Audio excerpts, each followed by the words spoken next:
Alright, we're back with a Land Cruiser again. Gotta replace the front diff. Looks pretty straightforward. You got your front drive shaft, one mounting bolt here, another mounting bolt here. Disconnect your axles. That's pretty much it as far as I can tell.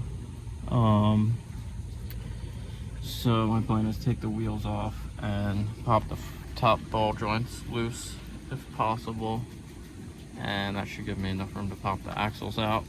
This side has like a half shaft, so you gotta disconnect this as well. I'll most likely leave this bolted up to the carrier housing and just disconnect this mount here. So let's get started.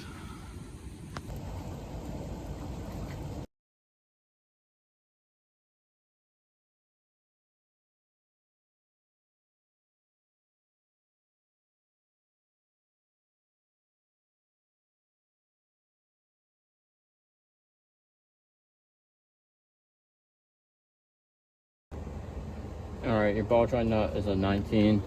I'm gonna pop off this one bracket here just to give this ABS wire slack. So we're gonna pop that off. It looks like a 12, and then I'm gonna try to disconnect the control arm from the knuckle. Alright, we got both of the axles popped out. I just used a punch and a hammer to knock them out of the housing. You gotta disconnect your brake caliper and your hoses from the spindle here to give you enough room. And if you use the steering, I left the steering connected, and if you use the steering to your advantage, you have enough room to pop the axles out without disconnecting anything else. So you don't have to take the tie rod off, and you don't have to disconnect the lower ball joint, just the upper ball joint and the brake calipers and hoses. We drained the fluid out, and we are now going to start dropping it out of here. Hopefully it's not too heavy. We gotta do the drive shaft still too. Those are 14 millimeters. But yeah.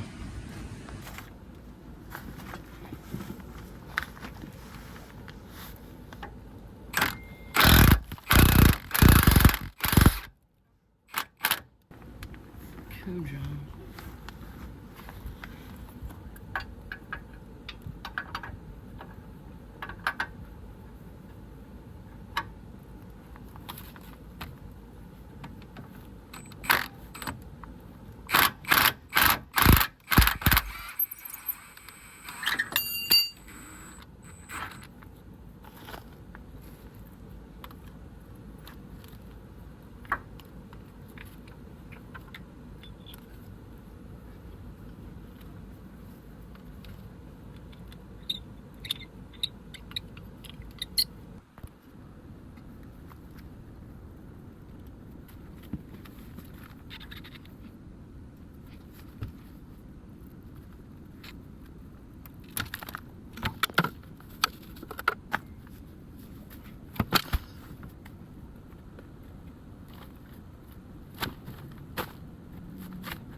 Alright, we are back. It's been a little while since we pulled this thing out of here.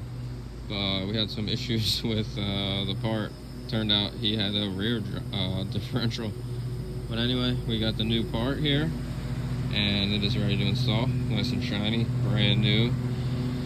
So it does come with a new bushing here. Your other mount, we're gonna reuse this bushing, and we gotta pull this off of here. Looks like a 19 millimeter. Cool thing is it comes with a tube as well, so we don't have to worry about that, and it comes with a brand new seal installed on both sides.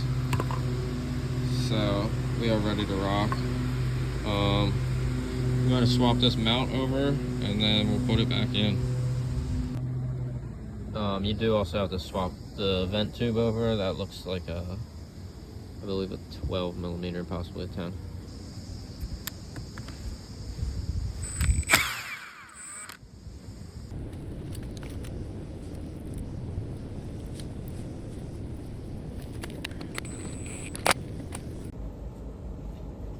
All right, it's all bolted up. So this one here is a 19 millimeter just a bolt that threads into the cross member here. Your back mounting bolt right here is another 19 millimeter that has a nut on the top.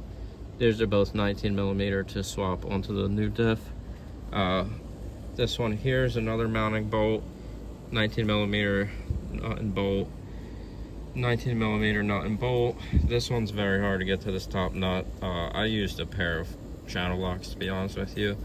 Once it starts to clamp down, the nut is kind of like a locking nuts, or not locking thread, but it's got the grip on the back, so it kind of holds itself. 19 millimeter cross member bolts here are 17 millimeter pass-through bolt with a nut and washer. You gotta put the jar shaft bolts all the way in. I believe those were 12s. And then from here on out, just opposite of everything we did. Pop your axles back in and then put your suspension back together. All right guys, thanks for watching. Hopefully you learned something, and subscribe for more. Peace.